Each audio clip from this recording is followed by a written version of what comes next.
নমস্কার বন্ধুরা, আমার ইচ্ছেগুলোতে স্বাগত জানাই। এখন আমি পড়ে শোনাচ্ছি কথাসাহিত্যিক শরৎচন্দ্র চট্টোপাধ্যায়ের লেখা উপন্যাস বৈকুণ্ঠের উইলের পরবর্তী অংশ।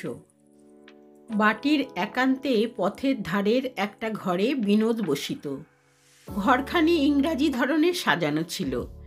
এইখানেই তাহার বন্ধু বান্ধবেরা দেখা সাক্ষাৎ করিতে আসিত। গোকুল পা টিপিয়া কাছে গিয়া জানালার ভিতর দিয়া চাহিয়া দেখিল বিনোদ চৌকিতে না বসিয়া নিচে মেঝের ওপর ওদিকে মুখ করিয়া চুপ করিয়া বসিয়া আছে। তাহার এই বসিবার ধরন দেখিয়াই গোকুলের দুই চক্ষু জলে পরিপূর্ণ হইয়া গেল। সে নীরবে দাঁড়াইয়া ছোট ভাইয়ের মুখখানি দেখিবার আশায় মিনিট ৫-৬ অপেক্ষা করিয়া শেষে চোখ মুছিয়া ফিরিয়া আসিল। চক্রবর্তী কহিল, বড়বাবু, অধ্যাপক বিদায়ের ফর্দটা। গোকুল সহসা যেন অন্ধকারে আলোর রেখা দেখিতে পাইল। তাড়াতাড়ি কহিল, এসব বিষয়ে আমাকে আর জড়াও কেন চক্রবর্তী মশাই? মা সরস্বতী তো স্বয়ং এসে পড়েছেন। কে কেমন পণ্ডিত, কার কত মানমর্যাদা বিনোদের কাছে তো চাপা নেই। তাকেই জিজ্ঞাসা করে ঠিক করে নাও না কেন? আমি এর মধ্যে হাত দেব না চক্রবর্তী মশাই। চক্রবর্তী কহিল, কিন্তু ছোটবাবু তো এখনো ঘুম থেকে ওঠেননি। গোকুল ম্লানভাবে একটুখানি হাসিয়া কহিল, ঘুম থেকে? তার কি আহার নিদ্রা আছে? হাবুর মাকে ডেকে জিজ্ঞাসা করে দেখো, সে স্বচক্ষে দেখেছে। বলে, বড়বাবু, ছোটবাবুর মুখের পানে চাইলে আর চোখের জল রাখা যায় না, এমনি চেহারা হয়েছে। ভেবে ভেবে সোনার বর্ণ যেন কালিমারা হয়ে গেছে। বলিয়া তাহার বসিবার ঘরটা ইঙ্গিতে দেখাইয়া দিয়া বলিল, গিয়ে দেখো গে, সে ঠান্ডা মাটির উপর একলাটি চুপ করে বসে আছে। সে দেখলে কার না বুক ফেটে যায়, বলো তো চক্রবর্তী মশাই। চক্রবর্তী দুঃখসূচক কি একটা কথা অস্ফুটে কহিয়া ফর্দ লইয়া যাইতেছিল। গোকুল তাহাকে ফিরাইয়া ডাকিয়া কহিল, আচ্ছা, তুমি তো সমস্তই জানো, তাই জিজ্ঞাসা করি, আমি থাকতে বিনোদকে আর কষ্ট দেওয়া কেন? উপস্থিরেশ কি ওর এই রোগা দেহতে সহ্য হবে? হয়তোবা অসুখ হয়ে পড়বে।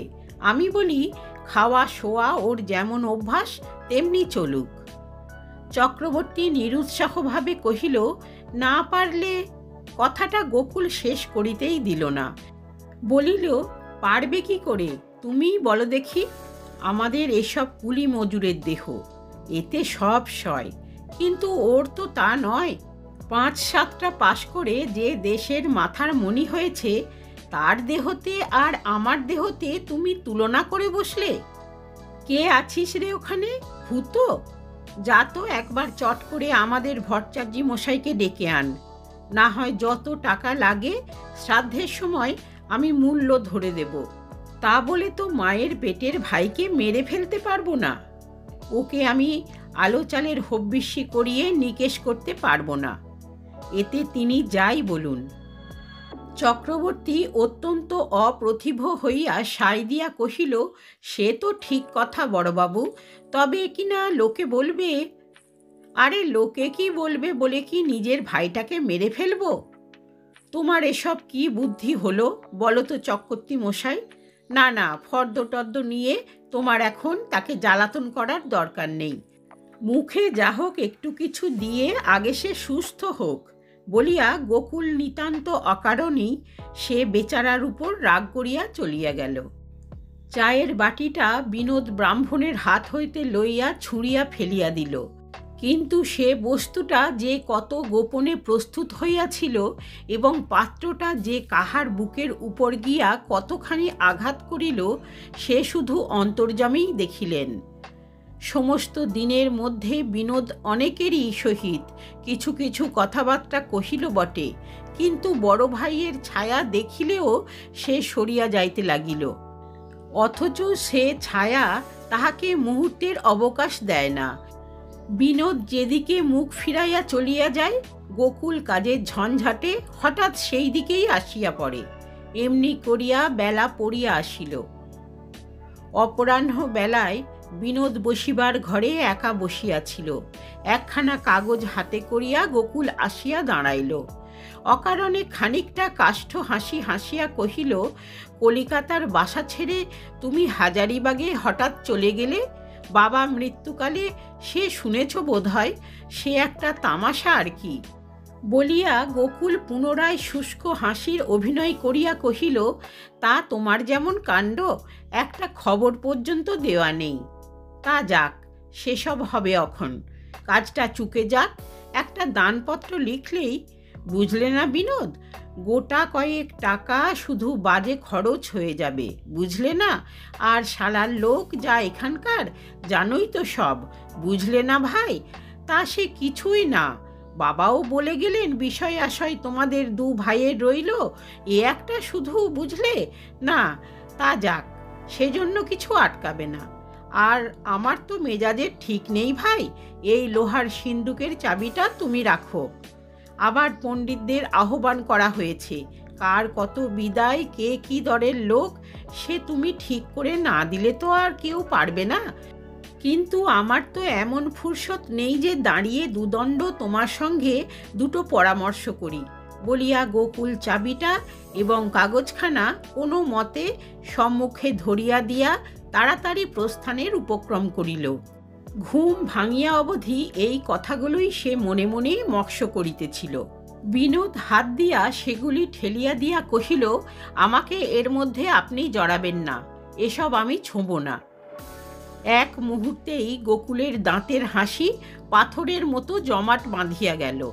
তাহার সারা দিনের জল্পনা কল্পনা ব্যর্থ হইবার উপক্রম করিল। কহিল, ছোঁবে না কেন? বিনোদ কহিল, আমার আবশ্যক কি? আমি বাইরের লোক, দুদিনের জন্য এসেছি, দুদিন পরেই চলে যাব। গোকুল কহিল, চলে যাবে? বিনোদ কহিল, যেতে তো হবেই, তাছাড়া এসব টাকা কড়ির ব্যাপার, আমি দিন দুঃখী, হিসাব মিলিয়ে দিতে না পারলে চোর বলে তখন আপনিই হয়তো আমাকে পুলিশের হাতে দিয়ে জেল খাটিয়ে ছাড়বেন। জবাব দিবার জন্য গোকুলের ঠোঁট দুটা একবার কাঁপিয়া উঠিল মাত্র। তারপর হেঁট হইয়া চাবি এবং কাগজটা তুলিয়া লইয়া বাহির হইয়া গেল। পিতৃশ্রাদ্ধে জাঁকজমক করিয়া নাম কিনিবার ইচ্ছা তাহার মনের ভিতর হইতে মরীচিকার মতো মিলাইয়া গেল। অথচ আজ সকাল হইতেই তাহার উৎসাহ এবং চেঁচামেচির বিরাম ছিল না। সহসা সন্ধ্যার পরেই সে আসিয়া যখন তাহার কম্বলের শয্যাশ্রয় করিয়া শুইয়া পড়িল, তাহার স্ত্রী ঘরে ঢুকিয়া অতিশয় বিস্মিত হইল। তোমার কি অসুখ করেছে? গোকুল উদাসভাবে কহিল, না, বেশ আছি। তবে অমন করে শুলে যে? গোকুল জবাব দিল না। মনোরমা পুনরায় প্রশ্ন করিল, ঠাকুরপোর সঙ্গে কথা টথা কিছু হলো? গোকুল কহিল, না। তখন বড় বধূ অদূরে মেঝের উপর বেশ করিয়া আসন গ্রহণ করিয়া ফিসফিস করিয়া বলিল, ঠাকুরপো কি বলে বেড়াচ্ছে শুনেছ? গোকুল মৌন হইয়া রহিল। মনোরমা তখন আরও একটু ঘেঁষিয়া আসিয়া কহিল, বলে বাবার ব্যামো শ্যামো কিছুই জানি নে, হাজারিবাগ না কোথায় কত ফন্দি জানে তোমার এই ভাইটি। গোকুল নিরীহভাবে প্রশ্ন করিল, ফন্দি কেন? তুমি বিশ্বাস করো না? কথাটা গোকুলের অত্যন্ত বিশ্রী লাগিল। তাহার এই অসাধারণ 4টে পাশ করা কুলপ্রদীপ ভাইটির বিরুদ্ধে কেহ কোনো কথা বলিলেই সে চটিয়া উঠিত। কিন্তু আজ নাকি তাহার বুক জোড়া ব্যথায় সমস্ত দেহ অবসন্ন হইয়া গিয়াছিল, তাই সে চুপ করিয়াই রহিল। ঘরে প্রদীপ ছিল বটে, কিন্তু সে আলোক তেমন উজ্জ্বল ছিল না। মনোরমা তাহার স্বামীর মুখের ভাবটা ঠিক লক্ষ্য করিতে পারিল না। বলিয়া উঠিল, খুব সাবধান, খুব সাবধান। এখন অনেক রকম ফন্দি ফিকির হতে থাকবে, কিছুতে কান দিও না। বাবাকে জিজ্ঞাসা না করে একটি কাজও করতে যেও না যেন। কাল সকালের গাড়িতেই তিনি এসে পড়বেন। আমি অনেক করে চিঠি লিখে দিয়েছি, যাই বলো, বাবা না এলে আমার কিছুতে ভয় ঘুচবে না। গোকুল উঠিয়া বলিল, তোমার বাবা কি আসবেন? আসবেন না? তিনি না এলে এ সময়ে সামলাবে কে? নিমতলার কুণ্ডুদের আড়তের বাবাই হলো সর্বের সর্বা। কিন্তু তা বলে এমন বিপদে মেয়ে জামাইকে তিনি তো ফেলে দিতে পারবেন না। গোকুল চুপ করিয়া শুনিতে লাগিল। মনোরমা অত্যন্ত খুশি এবং ততোধিক উৎসাহিত হইয়া বলিতে লাগিল, তোমার দোকানপত্র যা কিছু ফেলে দাও বাবার ঘাড়ে। আর কি কাউকে কিছু দেখতে হবে? শুধু বলবে আমি জানি নে, বাবা জানেন, ব্যাস। তখন ঠাকুরপোই বলো আর যেই বলো, কারো সাধ্যি হবে না যে তার কাছে দাঁত ফোটাবেন। বুঝলে না? বলিয়া মনোরমা একান্ত অর্থপূর্ণ একটা কটাক্ষ করিল। ম্লান আলোকে গোকুল তাহা দেখিতে পাইল কিনা বলা যায় না, কিন্তু সে হ্যাঁ না কোনো কথাই কহিল না। তাহার পরেও অনেক ভালো ভালো কথা বলিয়াও মনোরমা যখন তার স্বামীর নিকট হইতে কোনো সাড়াই পাইল না, তখন বাতাসটা যে কোন মুখে বহিতেছে তাহা ঠাহর করিতে না পারিয়া সে রাত্রির মতো ক্ষান্ত দিল। সকালবেলা গোকুল অতিশয় ব্যস্তভাবে ভবানীর ঘরের সম্মুখে আসিয়া কহিল, মা, লোহার সিন্দুকের চাবিটা কি বিনোদ তোমার কাছে রেখে গেছে? ভবানী সংক্ষেপে বলিলেন, কই না। চাবিটা গোকুলের নিজের কাছেই ছিল, কিন্তু সে মনে মনে অনেক মতলব করিয়াই এই মিথ্যাটা আসিয়া কহিয়াছিল। ভাবিয়াছিল এমন জিনিসটা বিনোদের হাতে দেওয়া সম্বন্ধে মা নিশ্চয়ই ব্যস্ত হইয়া উঠিবেন। কিন্তু মায়ের এই সংক্ষিপ্ত উত্তরের মুখে তাহার সমস্ত কৌশলই ভাসিয়া গেল।